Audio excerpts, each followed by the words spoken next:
Welcome back to Film Studio Taku.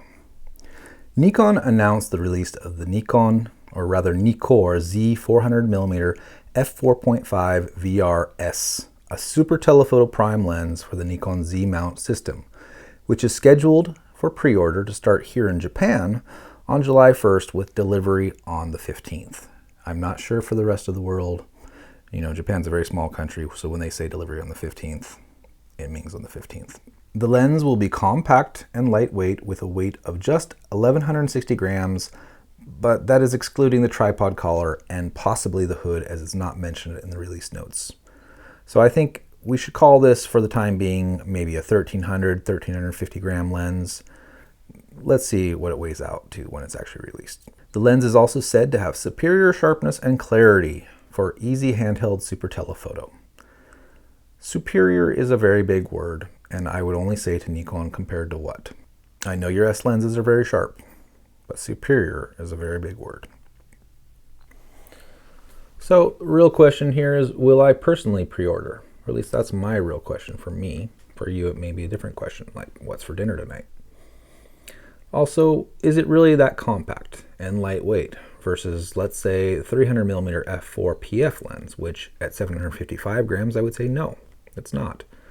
Or the 500mm f5.6 PF, which is 1,460 grams, in which case I would say slightly.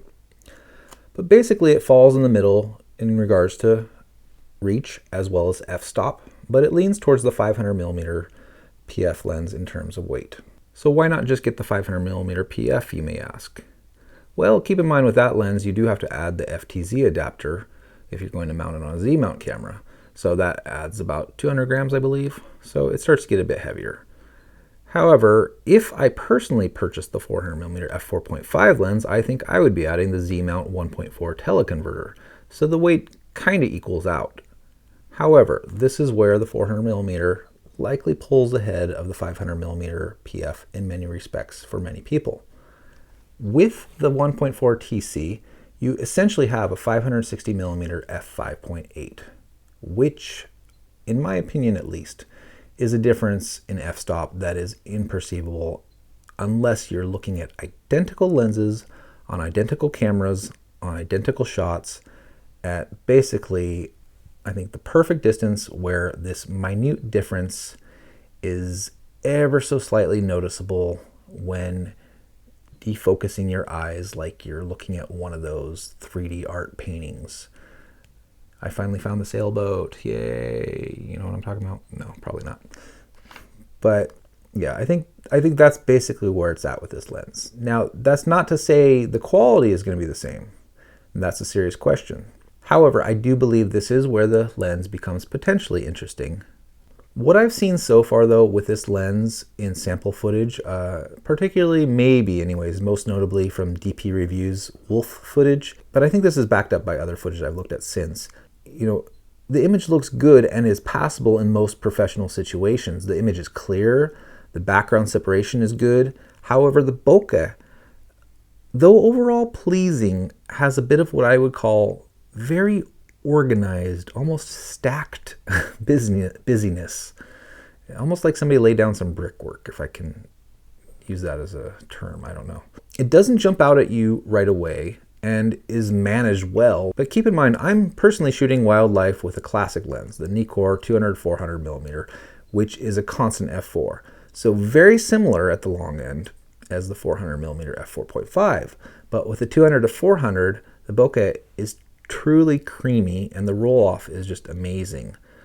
At distance, when there is some detail, like in this photo, the background, it just has such a smooth roll-off, creating a sort of indescribable atmosphere and 3D effect that is not distracting at all, and it just feels natural. I think what we've come to expect from a lot of iconic images over the years.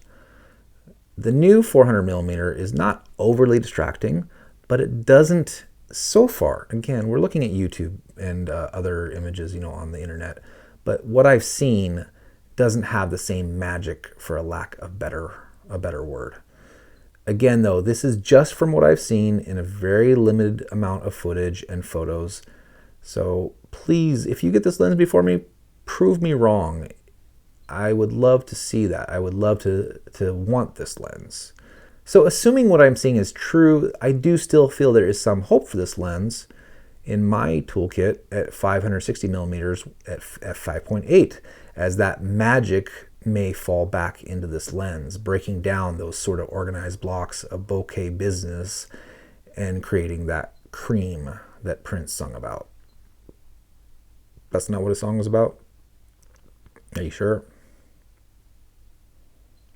Okay. So this lens has found me sort of at a weak time here in my photography career after recently dropping my Z6 and also needing to send my 200 to 400 millimeter in for VR servicing. I've been shopping for a replacement for the camera and maybe a replacement or another lens to complement that lens for the past week, pretty much nonstop, to the point where it's made me crazy. So much that my head even hurts. Not just because of the options, but because of some of the prices related to some of the viable options. I got a pretty good price on that lens. To replace it, it's going to be very, very hard to match what I paid for that. Especially to be able to replace it and get the same level of quality, or hopefully a little bit better than what I'm used to. It may very well boil down to price on this one, and I'm expecting this to be a very affordable 400mm lens compared to recent offerings. However, I suspect the level of affordable that I truly feel would make this a worthwhile purchase for me personally, and the level of affordable Nikon is planning to release this at, are not going to correspond. Rather than date this video and embarrass myself or get a lot of angry comments on why my expectations are unreasonable, please tell me, what do you think the release price for this lens that is coming out in just a couple days should be? For many of you watching, the date probably came and went already, so we know the price now. So tell me, do you feel the price is justified? Or maybe even a bargain? I'm actually going to be checking right after this video to see if the price has actually been released, and if it has, I'll add in the comments below and maybe we can have a discussion about it. If the price does match my expectations or just gets close enough, I may very well pre-order this lens very early on the first day of pre-orders here. I'm hoping if I get in there right away that I will indeed get it on the 15th. But I do hope for others that this lens won't have the same long release that other Nikon products have had lately. This, along with the Z30 being released at the same time, could be some sort of strategic production priorities of Nikon we're not seeing behind the scenes. Professionals will wait for something like a 400 2.8 and the Z9, but capturing entry-level, enthusiast-level markets now amidst a sort of final shift towards a more rounded-out Z system, and also a sort of shift in markets for all the competitors, does make sense in my opinion. I have said before that I think Nikon has played sort of the long, smart game, sort of watching the competitors both succeed and fail while building a sound ecosystem. You may not feel the early Z-mount cameras were epic successes, but can you tell me how many Z-mount cameras have been known to have truly epic failings? AF isn't the best, but it is better than most. Overheating? I have never heard a single person have this problem or complaint, though I'm sure if you want to dig really deep, you might be able to find one on YouTube. Somebody in the desert, I don't know. Image quality in both photo and video have always been near perfect, with Nikon's 8-bit video outshining some 10-bit video from competitors, and even their 1080p outshines some 4K out there from certain companies, especially their earlier offerings. I'm not going to say names this time. So I may sound like a gushing fanboy, but nothing could really be further from the truth. I'm genuinely considering jumping over to Fujifilm right now, and Canon has also been a little bit in my sights. So switching may be my only option, at least until Nikon releases something like a size down 33 megapixel full frame flagship. I am just impressed though time and time again with Nikon's sort of cool and seemingly methodical approach to lens and camera sales. Much less focus on hype and no version 2 lenses to make up for failed first attempts. You may not see the lens you're waiting for yet, but you really only have to look at Nikon's AFS lineup to know that Nikon has no intention of stopping where they're at right now, or even really anywhere close to where they're at right now. The lenses they have released are the lenses they felt that they need to release first. And, you know, they may not make sense to us, but they likely were fairly well thought out. I mean, it's fairly full ecosystem at this point, I think. Not quite there, but it's pretty close. So what's next for Nikon? It's a good question, and I wish you luck answering that. I've done my best to hypothesize over the last, couple of years, and I would say I've gotten it pretty right, mostly. If you look at my old Z9 videos, come on, check it out. Go ahead and look right now. Watch the rest of this one first, though, because this is important stuff coming here. So that wraps this one up. Please do subscribe. Please like, and please buy some of my art photo prints from Film-Studio-Taku.in-Japan. All my prints are from Japan, though they are printed in the US, which makes US and Canadian buyers get them quickly and at low shipping costs. This is my sole means of income at the moment, and I cannot thank you enough for your support. There are also affiliate links for this lens and other Nikon products below, which would be my secondary, means of income if anyone would actually use those links.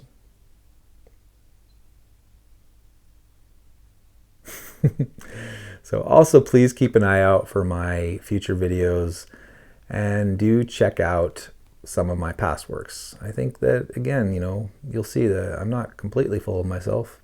I've been pretty right on with a lot of things, and the things I was wrong about, it wasn't me. I know it sounds egotistical. It wasn't me being wrong.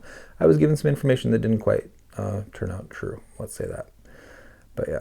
So that's about it. I do want to thank you for watching Film-Studio-Taku.in-Japan. Will I buy this lens? I don't know. I really don't. We'll find out soon. So take care. That's it. Peace.